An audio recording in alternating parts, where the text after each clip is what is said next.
This is an interview which I did recently with Gordon Nickol at the RSL Homes in Narrabeen in New South Wales. Gordon was a sergeant in the 2nd 3rd Motor Ambulance Company and was employed during the fall of Singapore on the Malayan home mainland, and in fact was the driver of one of the last ambulances to cross the Singapore Causeway into Singapore, and immediately behind the Argyll and Sutherland Highlanders, and subsequently he went to the Burma Thai Railway and was up there with F Force. He worked closely with Major Bruce Hunt, who was the person who effectively controlled the Australian medical resources on F Force. And Gordon also was one of the medical orderlies who accompanied Bruce Hunt into Burma, to the 50-kilo camp called Tanbaya, where they established a medical facility to try and save or resurrect the health of many of the members of F Force. And of that group that went up there of 2,000, a little over 650 died up there. Now, I have the privilege of interviewing Gordon Nickol, who was a member of the 2nd 3rd Motor Ambulance Convoy. And he has some friends who I'll be visiting next week, particularly Bill Fitch in Queensland, and a guy named Arthur Lawler. Don't know if you remember Arthur. Yes, I did. And Gordon was also, apart from being with the Motor Ambulance Company, was with F Force, which was a force of 7,000 allies who were sent to northern Thailand in about April 1943, and by general consensus are considered to be the group who had it hardest of all groups that went to Thailand. And Gordon, thank you for agreeing to this interview. Just a couple of things about the Motor Ambulance Company when you were in Malaya.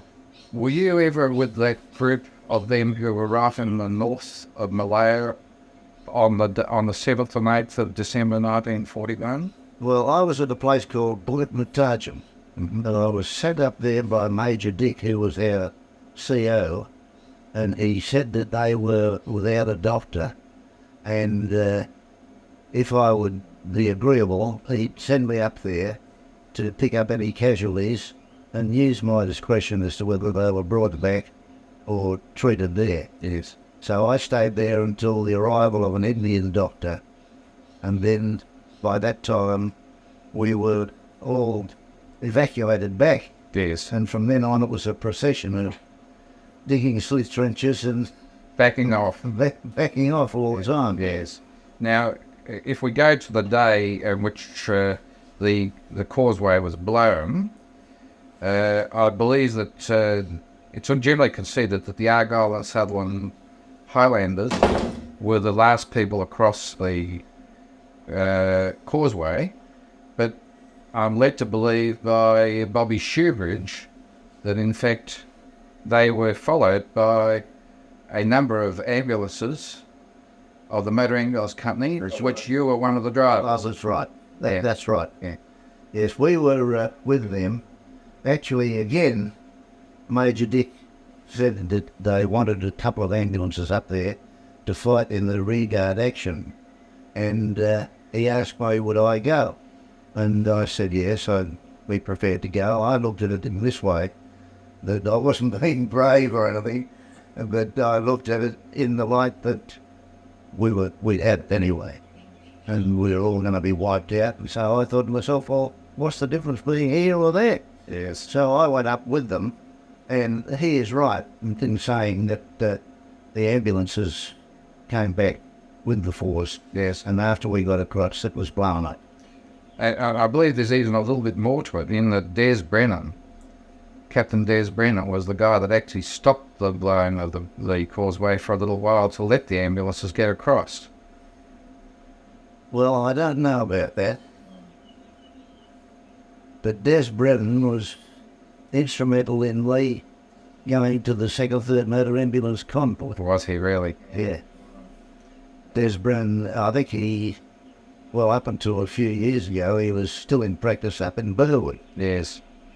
Oh, he's passed away now. He's passed away. Yes. Mm. Yeah, and only in the last couple of years. Gone. Yeah, Bobby Shoebridge has, used to have, well, he still has contact with his widow Eunice on a regular basis. Now, you were chosen. How's the word for that? How come you got into the Air Force and were sent up to?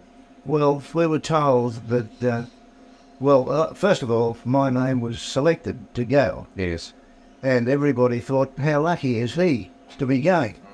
Because we were told that we were going to a land where there was plenty of food, and food was getting short in Singapore. The chaps were having difficulty in bringing it in. And that up on this camp we were going to up north, they said, there was going to be plenty of food, and we could take musical instruments and everything like that, because there'd be plenty of entertainment and life was going to be very much better. Yes. So I was considered very lucky to be going on. Yes. And my unit, we were living in tents at that time, down on the roadway and near the Roberts Barracks, and so they gave me a bit of a send-off, actually. Yes. How lucky was I? How lucky, indeed. And it was very funny because the chap that I was going with, a mate of mine, I said to him, you can sit near the window in the train, and then in the morning, I'll sit near the window in the afternoon. Excellent. And when we got there, of course, they backed in these great big steel trucks, rice fans. Yeah. And so that put an end to that. Yes. And there was 28 in each group. And they said, the Japs said, 28 men all into one carriage, one van. And anyway, Bruce Hunt, I'm pretty sure it was Bruce Hunt, said, I am not going to ask my men to get in there. Through the interpreter, he said, I'm not going to ask my men to get in there because it's just impossible with all our gear, and there's just not room. So the Jap, through the interpreter again, gave orders to fix bonus to his yard. Yes. We got in. Yes. Yeah. That's interesting. Now, you mentioned the interpreter. Did you have Maj Cyril Wild with you at that stage or later? He was later. He was in a different part of the train. Yes. But Major Wild was there. Yeah. And I saw him with burns on his legs. And I believe that he was told by a Japanese guard to stand in the fire because he'd done something wrong. Yes. And he was made to stand at the fire and got himself burned. Yeah. Now, the conditions of the trip up has been recounted in many stories. I think you've got more interesting things for us to tell us than that. And it was just over 4 nights, 5 days, sporadic stops, sporadic meals. But then when you got to Ban Pong, what happens? We got to Ban Pong and we all thought, marvellous, we're there. And everything's going to be right from now on. But instead of that, we had about a 14 or 15 mile march to this camp. We didn't know this was on, and we were saying, how are we going to complete this march without everybody dying? Yeah. And when we got there, the first thing they bunged on was a search. They searched all our gear, and then we learned that was only the start of the march, which was going to last for 17 nights, I think it was. and was going to start the next night, and we'd go on and have a day, not march during the day because it was too hot. Mm. And then the following night we'd continue on and march another leg of the route up there. Yes. Now, during the march up, did you ever come across or become familiar with a person by the name of Ringer Edwards? No, I can't remember him. Who were the doctors that you marched up with? Well, Bruce Hunt was with me on the train. Yes. In the same carriage. Mm-hmm. And he organised all the men. There was so little room that he organised for the very sick men to lie down for part of the time. Mm-hmm. And the other people could sit down, and then some people had to stand up. Yes. And I was one of the unfortunate ones, I suppose, that I was always pretty fit by comparison. No. And I had to stand up most of the time. And then, of course, there was no toilets. And you mentioned about the food. Right. I think we had 8 meals, 2 a day, I think. Now, if I mention the names of any of the doctors, we had Bon Rogers, do you remember him? The W. And Colin, Vic Brand. No, I don't remember him. Colin Jutner. I remember Kevin him. Kenny Sonkarai. Yeah. Major Stevens. Yes, I remember him. Roy Stevens, I think his name. And then Peter Henry. I remember Peter Henry. Lloyd Cowell. Lloyd Cowell, of course. And Frank Cowell. John Taylor and Frank Cowell. Yeah. That's And John Taylor and Frank Cowell. Yes. Yes, I remember them. yeah. In fact, I worked with Frank a lot. Yeah, well, you would have done that at Tanbaya, wouldn't you? Yes. Tanbaya, yes. Yeah. Now, it's. Did you go up on an advance party to Tanbaya? Were you the first person to go up there? Yes. What was your first impression of the campsite? Well, it was just jungle. Oh. And I can't remember whether the huts were already erected or not. But I know that was where the line from the north terminated there. At that stage. And at that stage, yeah. And they brought rice down, bags of rice, which weighed 220 pounds. Oh. And they came along and they said, itchy may, itchy bag, which meant one man to one bag. And to carry them down to the Japanese cookhouse. So I, as I said, I was fairly fit by comparison, and I put this on my shoulder and my knees just went from under me, and I couldn't carry it. But Bruce Hunt, he was a big fellow, and he said, "Don't worry about it," and he put bags on his shoulder, and he carried them down. And I think later on, when we got back to Singapore, that's when he discovered that he had a touch of cardiac beriberi. Yes. Cardiac beriberi. Yes. Now, did you have contact with Fred Stahl in that camp? Yes, he was Lloyd Cowell. No, Frank. Fred. Frank Cowell. No, Fred. No, not a doctor, an administrator, a captain. Fred Stahl. Oh, yes, I remember Stahl. Yeah. Yeah. And did you have much to do with him? No, not much to do with him at all. What about George Gwynn? George Gwynn? Yeah, George Gwynn and I. George Gwynn was non-medical, but he was from Western Australia and he knew Bruce Hunt. And Bruce Hunt appointed him as sort of overseer of one of the wards that I was in. And anyway, he was non-medical, and he disagreed with something on a medical basis that I was familiar with, Yes. and responsible. And so I disagreed with him. And anyway, finished up, we were paraded before Bruce Hunt. And he, in no uncertain terms, straightened the whole thing out in no time. It sounds like it. Yeah. I feel that if you rhyme hunt with blunt, you've got the right combination. Yes, blunt hunt. He was very blunt. Yeah. But marvellous man. Yes. Were you with... You must have had contact with Toyama. Toyama, oh yes.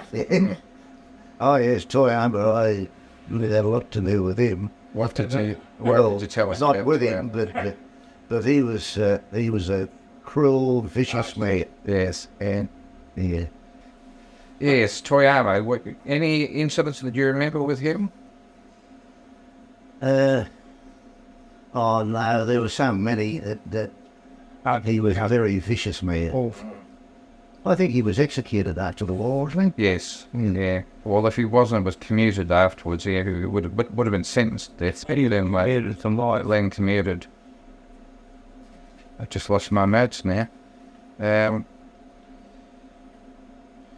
When you were in Tanbaya camp, 50-kilo camp, were you aware that there was another Allied camp at 55 kilometres away, 55-kilo camp? Yes, we knew that. Yeah. Did you know the names of any of the doctors up there? No, we only knew that Dunlop Force was there. No, Dunlop weren't there, but Sir Albert Coates was there. Oh, Colonel Coates. Yes. Yeah, Coates. Yeah. No, it's interesting because in Coates's book, he mentions that when Bruce Hunt marched in to do the reconnaissance for 50-kilo camp, the Japs put him in the cooler at 55-kilo camp, and Coates actually went down and sort of either spoke to him or got him out. Yeah, the Japs put him in. Yeah, they put Hunt in the cooler. One thing I hadn't mentioned about the march up, were you with Bruce when he got beaten?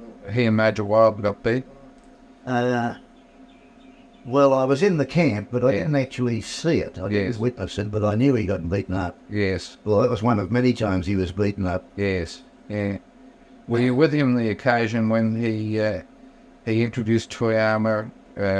Words like this, I think Bruce was standing on a stump and he said something like, "This gentleman on my left," and Toyama, who understood English, understood the word gentleman. He started bowing to the audience, and then Bruce said, "Was born out of wedlock."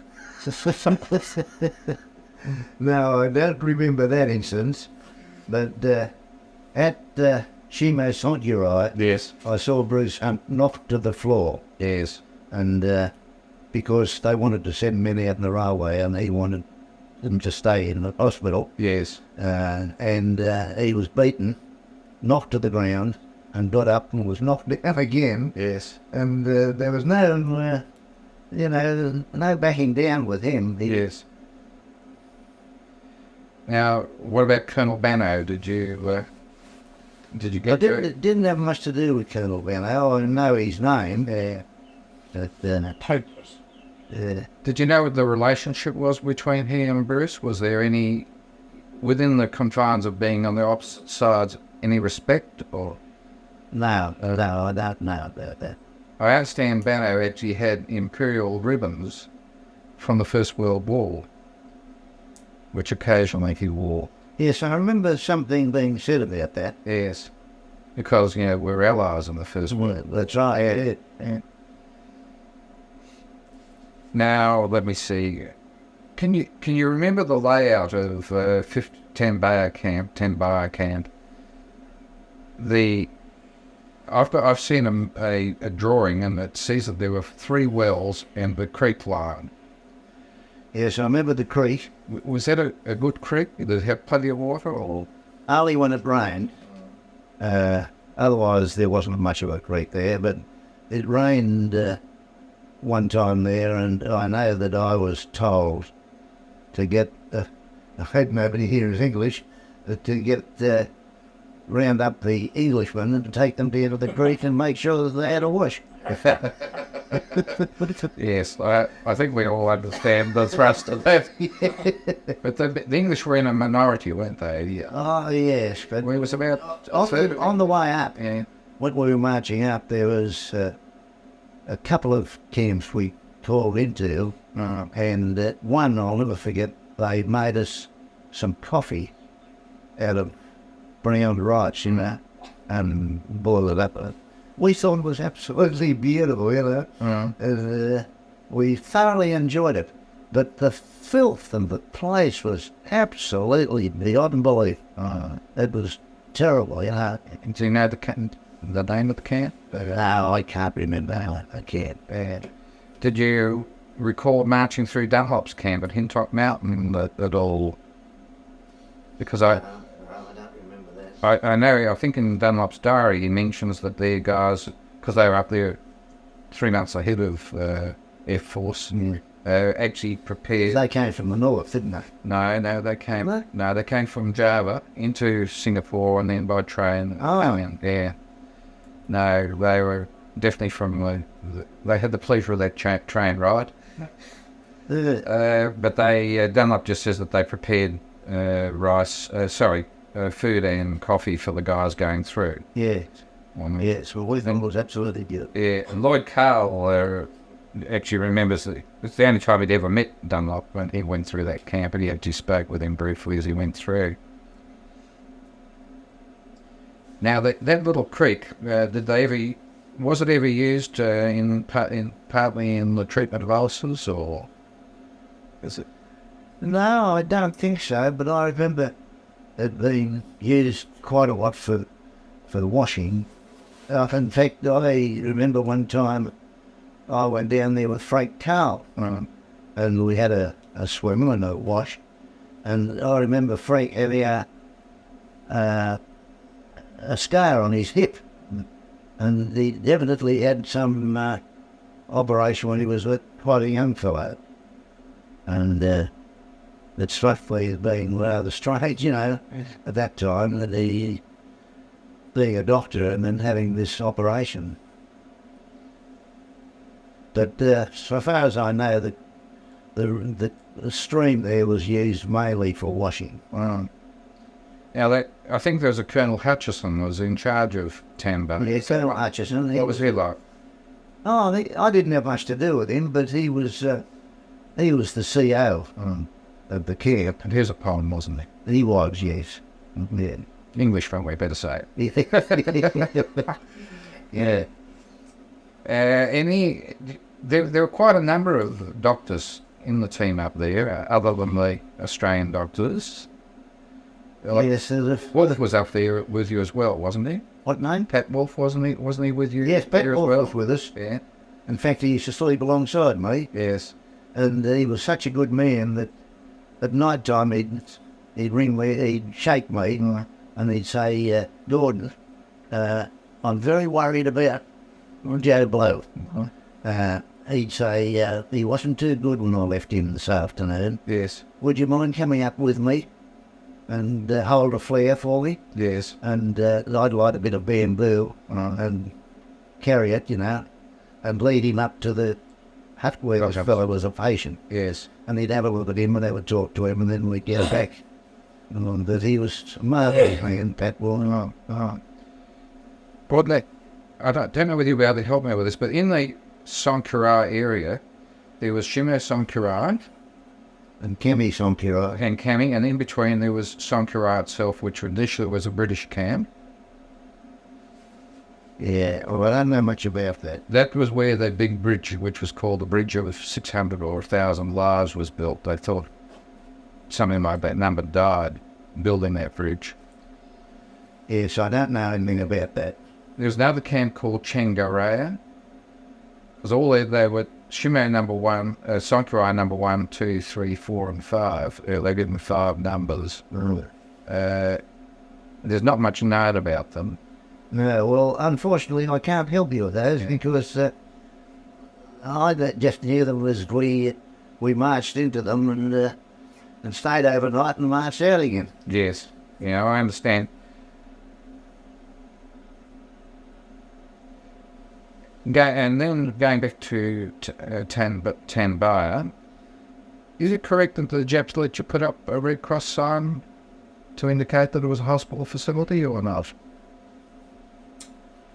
I don't remember it. Man. I don't remember it at all. All right. Now, the other officers, I've asked you about Fred Stahl and George Gwynn, but does the name Ron Eaton, Lieutenant Ron Eaton, mean anything? Yes, I remember him. Yeah, what can you tell us about Ron? What was his corps? Or? Well, I can't tell you much about him. In fact, I can't tell you anything about him, but I know he was there because I remember his name. What about... Was he a chemist, by the way? No, I don't know. That's why I was asking the question. Yes. One of them was a chemist. I had an idea it might have been Ron Eaton. Yes. Because when we got established at Kami Sankyarai, he started a sort of a dispensary. Now, did you really mean Kami, or did you mean Shimo Sakurai? Shimo. You have just helped me a great deal. Because Lloyd Carl told me he had this chemist who helped him a great deal with identifying strains of malaria and what have you. He said he still had a microscope. And he also said he helped him by doing the odd anaesthetic as well. So that may well be Ron Eaton that did that. It could have been, yes. What about the name Bob Kelsey? Kelsey, I remember too. He was there. I can't sort of say for sure which one of them was the dispenser. Right. I can't say for sure on that. But at least now I can ask Lloyd, and he can probably confirm that. That's really good. Thank you for that. When you're also at Tanbaya, tell me about this corporal punishment that Bruce had handed out. Well, I remember that very well, because what happened was that fellows was stealing quinine, which was in very short supply, as you can imagine, and they were selling it to the natives. Who would pay big prices. Well, then the money they got from that, they would buy food, or they would sell it for food, swap it for food. And anyway, Bruce Hunt got up and said, if I catch the man that's doing this, he said, I'll have him flogged. He said, before everybody. So they caught a fellow, and true to his word, he got him up. He called a camp parade. Everybody had to be there. If they were capable of walking, they were assisted, either carried and so that they could all witness this flogging. And anyway, they got out in front of the crowd, and the senior officer from this fellow's unit was called. He was a captain of something. I can't remember his name, but I think he was a captain, and he was given a bamboo, and he was to flog this bloke. Flog him was... Just right, token. Yeah. And it, as you say, token. And anyway, he flogged him. And then afterwards, I was talking to this bloke, and he told me that when he got back to Australia, that he would have Bruce Hunt well and truly on the mat over this flogging business. So anyway, I felt duty bound to tell Bruce Hunt, and so I told him what this fellow had told me, and he said, I hope to heaven he does. He said, there's one thing he said I do hope for, is that he will put me into the government. He said, because then, he said, it'll give me a chance to really open up on him. But nothing ever happened. No, of course, no. But the example had to be made, didn't it? Well, the stealing stopped. Bruce was criticised for that back in Changi. Oh, yes. He received a lot of criticism for it. But I think most of the people with him spoke for him and said... Well, I know I was, for one, very much on his side. Yes. What about the chaplains you had up there? Who did you have up there? Well, we had 2 or 3 chaplains. I've just forgotten their names now. But what about the Pommy one, Duckworth? Duckworth. He wasn't with us. Wasn't he? No. No. I didn't come in contact with him until we got back to Changi. But I've got a book over here, a prayer book. Yes. With an inscription in it by Bruce, by Duckworth, yeah. John off. There. Well, that's lovely. But you got an impression of what he was like? Oh, a marvellous fellow. Yeah. And they tell me that, well, I was there when he used to come around. He was the coxswain for the Cambridge crew. Yes. That went to Germany before the war. 1936. Yeah. And he used to come around and give lectures on his trip to Germany. Yeah. And all about it. And he was talking there one night, and he said, I'll just have to drop my voice a bit. He said, because these Japanese bastards, he said, are outside. Well, he could swear. What about Pallane? Did you have any contact with Chaplain? Great Pallane. Yeah. No, I didn't have much to do with him.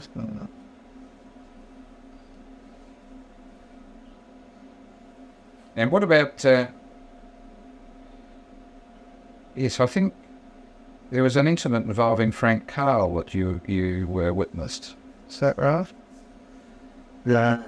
Related to religion? No, there's one thing that he said to me one day. He said, the fella died up here. He said, I can't make out why he died. He said, do you think you could arrange for a place to be cleared down in the jungle? He said, and I'll do a post-mortem on it. Yes. So I said, oh yeah, do that. So anyway, I went and watched the post-mortem. And anyway, he finished up, I've just forgotten what he had. But anyway, he died knows what he died from. And it was something to do with his brain. And anyway, that night for tea, Frank came up to me and he said, have a look what they served me up for tea tonight. It was brothing. Yes. Yeah. It would be hard to stomach, wouldn't it? Yes, indeed. Was he the only surgeon then? Well, he was the sort of main surgeon, yeah. Yes. It's incredible, I think, that testimony that Bruce wrote, I think, to his parents, that was published in the back of Heroes of F Force. Bruce Hunt wrote to Frank Cahill's parents just praising the work that he had done. Oh, yeah. It seems... I've been lucky enough to see a number of letters that Bruce has written to people, to parents of people, giving testimony to their work. A little bloke at Shimo Sankara by the name of Rolly Spall. Was the name ringing a bell with you at all? There's he the fellow that nursed a terribly sick man that had a combination of just about every tropical disease you can think of? Well, I couldn't confirm that. Because there was one fellow, and I don't know his name, he sat with this fellow night and day and slept alongside him. Yes. And he every want that he needed, this fellow was there. Yes. On the spot. And he recovered, didn't he? He recovered, yeah. Yeah. It's unbelievable the number of tropical diseases that he had. Just about every one of them.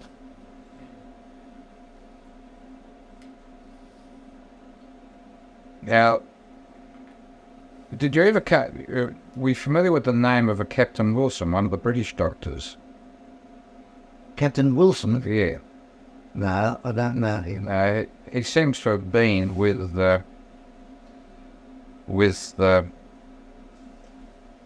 Lloyd Cahill at Shimo Sankara, and then later he was with Colin Yukna, or Japna, at Kemi Sankara. Now, Stevens was, when the group was sent up, Roy Stevens was in fact the senior medical officer, wasn't he? He was the appointed senior medical officer. I think he was. Yeah. But the natural leader was Bruce Atley Hunt. Yeah. Very sadly have to. He was a natural leader, a born leader. Yeah. So I suspect. Now I won't pursue that. I was just going to say I suspect that Dunlop must have had similar characteristics. He must have been a person with charisma and. Oh, well, he did a marvellous job. There's no doubt about that. Yes. Now, at Shino we had an officer who was camp commandant. I can't remember his name, but if you ask other people who were there, I'll tell you that he went to bed, and in bed he stopped the whole time. Yes. And Brees Hunt took over. Was he an Aussie or what was he? He was an Australian, yeah. Yeah. You'll probably come across him in your investigation. Yes. Yeah. So, going back to Shimo Sankara, now you were at times at Nickol, weren't you? Yes, Nicky for a short time. Now, can I just ask you to go back to Shimo Nickol? The reason why I'm asking this question, a friend of mine's father died there, and we tried to work out who certified his death, because we can see his papers. But do you recall who may have been down? No, I've got no recollection of it. No. Now, we went into so many camps, on the way up, yeah, that you forget them. I know. And then they didn't have names then anyway. No. What about that group that were looking after the coolies, K&L Force? Did you ever have any contact with them? Not until we came home. Yeah. There was a chap that lived up here. Yes. In Kalulai. Kalulai village. And he was in my unit. He was on K Force. I think that Billy Fitch was on it. Yes. Wasn't he? Yes. Yeah. So who's the fellow who was up here? Do you recall? Alf Malcolm. He's dead now. Wow, okay. I'll be seeing Bill Fitch next week. Oh, yeah. Up in northern New South Wales. There was a British officer up there at Tanbaya, Bill Phillips, Major Bill Phillips. I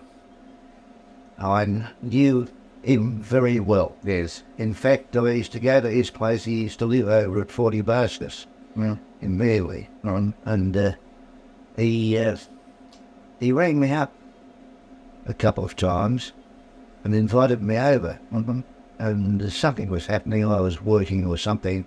I couldn't go, but I finished up going over several times after that. Yes. He was a good bloke, too. Yes. Well, it must be. He came to Australia eventually. Yeah. Yes, the story about that is that when he got back to England, in fact, he said to me, there's some Sunderland flying boats going back to Australia. He said, if you like, he said, the Gidfwheels and get you on one, get you a seat. He said, but if you take my advice, he said, you won't accept, because he said, on the way home, he said, you wouldn't want people in your family to see you the condition you're in now. He said, but on the way home on a boat, he said, you'll be gradually weaned off rice, given good food. He said, and you get home, you won't look too bad. So I said, well, I'll take your advice. But that was Major Phillips. Yeah. Well, it was good advice too. Yeah, good advice. Yeah. In that, when you're on the Burma end, now you get the opportunity of seeing the work in the Thailand end of the cuttings and some of the huge embankments. Now you also had the opportunity of seeing those on the Burma end. Were they smaller? Was it easier to work on the Burma end than the Thailand end? You're able to assess that? Well, not really. It was like that the whole way, actually. And when I thought we were supposed to go to Japan when the line was finished, but by that time, the Japs had lost control of the China Seas, and they couldn't get us out because they were losing too many ships. So they decided to take us back to Singapore, and we had to ride over the railway I don't know whether you rode over it, but I bet, did you? Did you go back? I was first, actually, F Force was under the control of Singapore completely. That's why we were back there. But I went back by boat. I was the first party back to Singapore with a boat by F Force. Well, we went back by train. Yeah. And of course, we knew that the fellows had sawn halfway through the bolts and things like that. And of course, as you'll remember, on the way back and on the way up too, the line went right alongside the river, which was a very swiftly flowing river at that time. And these great big miles of build-up logs of wood, bolted together. And we were frightened that the whole train would just topple over and finish them down in the river. We ran off the line as their tyres coming back up there. As a man handed it back on again. Yes, I've been over the remaining, I think it's 60 kilos left. And there's a fellow that used to live next door to me. He was one of the reasons why I was sat down here to look after him, and he was a bomber pilot. And he used to fly in Burma. Yes. But not down as far as the railway. And anyway, he was only down here 3 months and he died. Now, when you came from Burma down to, when you came from Burma down to southern Thailand, I know Bruce Hunt and John Taylor stayed behind for a number of weeks to look after the sick. Did you go straight through, or were you in? No, I stayed behind. Yes. So I stayed behind with Bruce Hunt and company. Yeah. And all the rest of the fellows, they went down to Canberra. Yes. And we eventually joined them after a few weeks. Yeah, I think, as after all, Bruce estimated that, of the group that left behind, 100 would die, and apparently that was roughly right. Yes, well, a hell of a lot died there. I can't remember how many, but I'm still going. Yes, and going well. 92 I am. Yeah.